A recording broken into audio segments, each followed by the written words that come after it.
ఒక్కసారి కొమ్మూరి గోల్డ్ కి కాల్ చేయండి. తాకట్లో ఉన్న మీ బంగారాన్ని విడిపించి మార్కెట్ ప్రైస్ కి వాళ్ళు కొనుక్కుని మిగతా డబ్బులు మీకు ఇచ్చేస్తారు. బెజవాడ సాయి అలియాస్ పిల్ల సాయి కేసులో మరొక అప్డేట్ వచ్చింది. ఇప్పటికే నిన్న ఎవరైతే ఈ కేసులో కీలకంగా ఉన్న హెడ్ కానిస్టేబుల్స్ నాని కావచ్చు, అశోక్ కావచ్చు, వీరిద్దరూ కీలకమైన విషయాలు చెబుతారని సిట్ అధికారులు అటు పోలీసులు అందరు కూడా ఎదురు చూసిరు. కానీ నాగరాజు ఏ స్టైల్లో అయితే సిట్ అధికారులకు సమాధానం చెప్పిండో, సో ఆయన అనుచరులుగా ఉన్న ఈ ప్రధానమైన ముద్దాయిలుగా ఆరోపణలు ఉన్న వీరిద్దరు కూడా హెడ్ కానిస్టేబుల్ నాని, అశోక్, వీరిద్దరు కూడా మాకేం తెలియదు, మేమేం చూడలేదు, నేను ఆ రోజు లేను, మాకు ఎలాంటి సంబంధం లేదు అనే విషయాలు, అంటే ఏది అడిగినా మాకు తెలియదు అనే విషయాన్నే చెప్తున్నారు. అంటే ఏదైతే నాగరాజు ఈ కేసులో చెప్పిండని మనం ఇప్పటి వరకు చూస్తున్నామో అదే తరహాలో వీళ్ళ ఆన్సర్స్ కూడా ఉన్నాయి. సో వీళ్ళని విచారిస్తున్న క్రమంలోనే బెజవాడ సాయిని తీసుకొచ్చి విచారణ చేస్తున్న రోజు 8th రోజు 9th రోజు నాని హెడ్ కానిస్టేబుల్గా ఉన్న నాని లీవ్లో ఉన్నాడు.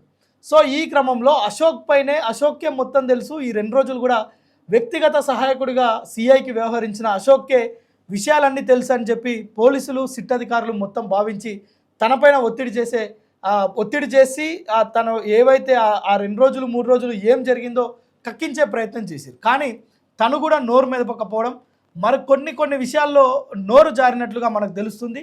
అందులో భాగంగానే పోలీస్ స్టేషన్లో విచారణలో ఉన్న పిల్ల సాయి అలియాస్ బెజవాడ సాయిని కొట్టి తీవ్రంగా గాయపరిచిన నేపథ్యంలో తనను స్థానికంగా కృష్ణలంకకు సంబంధించిన ఒక ఆర్ఎంపీ డాక్టర్తో ట్రీట్మెంట్ చేయించినట్లుగా తెలిసింది.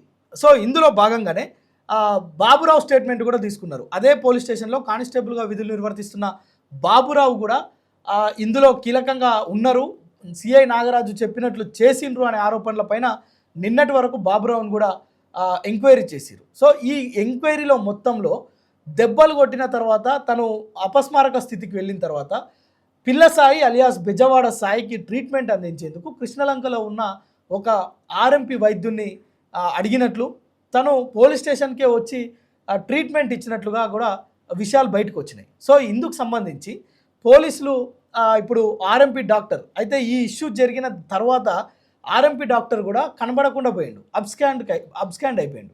సో ఈ క్రమంలో వీళ్ళని విచారిస్తున్న క్రమంలో ఆర్ఎంపీ క్యారెక్టర్ బయటకు వచ్చింది. సో వెంటనే సిట్ అధికారులు ఆర్ఎంపీ డాక్టర్ ఎక్కడుండని వెతకబట్టి తనను పోలీసులు ప్రస్తుతం విచారణ చేపడుతున్నారు. విచారణలో ఆర్ఎంపీ డాక్టర్ కీలకమైన విషయాలు చెప్తున్నాడు. నన్ను హెడ్ కానిస్టేబుల్ నాని, అదేవిధంగా అశోక్ ఇద్దరు రమ్మంటేనే నేను పోలీస్ స్టేషన్కి వచ్చిన, అప్పటికి తనకు ట్రీట్మెంట్ చేసి వెళ్ళినా అని చెప్పినట్టు మనకు సిట్ అధికారులు హింట్స్ బయటకు ఇచ్చారు. సో అయితే ఆర్ఎంపీ డాక్టర్గా నువ్వు అక్కడికి వెళ్ళినప్పుడు సాయికృష్ణ పరిస్థితి ఏంటి, ఎక్కడెక్కడ గాయాలు తగిలినాయి, మీరు ఏం గమనించారు, మీరు ఏం ట్రీట్మెంట్ ఇచ్చారు, దేనికి ట్రీట్మెంట్ ఇచ్చారు, అప్పుడు సాయికృష్ణ స్థితి ఏంటి, అంటే ఆపస్మారక స్థితిలో ఉన్నాడా, అప్పటికే చనిపోయిందా, లేదంటే చనిపోయిందా లేదా అని నిర్ధారించుకోవడానికి ఆర్ఎంపీ డాక్టర్ని తీసుకొచ్చారా అనే క్వశ్చన్స్ని ప్రస్తుతం సిట్ అధికారులు ఆర్ఎంపీ ముందుంచారు. సో వాటికి తను ఏం సమాధానాలు చెప్తారనేది మనకు ఇంకొక గంటలో తెలుస్తుంది. ప్రస్తుతం విచారణలో ఉన్నారు. అయితే ఇందుకు సంబంధించి యాజ్ ఆఫ్ నౌ ఇప్పటికున్న మనకున్న సమాచారం మేరకు ఎవరైతే ఇద్దరు హెడ్ కానిస్టేబుల్స్, అదేవిధంగా సిఐ నాగరాజు ప్రధాన స్నేహితుడు, అంటే ఎవరైతే క్లోజ్ ఫ్రెండ్గా ఉన్న సురేష్ కావచ్చు, హెడ్ కానిస్టేబుల్గా ఉన్న నాని కావచ్చు, బాబురావు కావచ్చు, అశోక్ కావచ్చు, ఈ నలుగురిని ఎంక్వైరీ చేసిన తర్వాత ఒక కీలకమైన విషయం ఏంటంటే ఆర్ఎంపీని తీసుకొచ్చి ట్రీట్మెంట్ చేయించారనేది ఇప్పుడు ఒక్కసారిగా అది సెన్సేషన్గా మారిన పరిస్థితి. సో ఇప్పుడు పోలీస్ స్టేషన్కి వచ్చిన తర్వాత ఇక్కడ పరిస్థితులు ఏ విధంగా ఉన్నాయి, అప్పటికే చనిపోయిందా లేదా అనే విషయాలు ఆర్ఎంపీ కనుక క్లారిటీ ఇస్తే ఆ తర్వాత డెడ్ బాడీని ఎక్కడ మాయం చేసిరు, ఏంటి అసలు ఏం జరిగింది, ఎవరెవరు ఇందులో కొట్టిన ఇందులో ఎవరెవరు ఈ కేసులో ఇన్వాల్వ్ అయ్యి ఉన్నారు అనే దానిపైన మన కీలకమైన అంశాలు బయటకు వచ్చే అవకాశం అయితే ఉంది.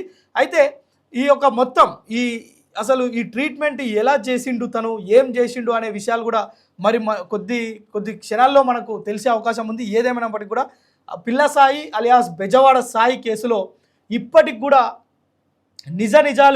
నిజాలు ఏంటి అనేది బయటికి రాకుండా ఎంత జాగ్రత్త పడుతున్నారు నిందితులుగా ఉన్న సిఐ నాగరాజు కావచ్చు, ఈ హెడ్ కానిస్టేబుల్స్ కావచ్చు, తన స్నేహితుడు సురేష్ కావచ్చు, వీరందరూ కూడా.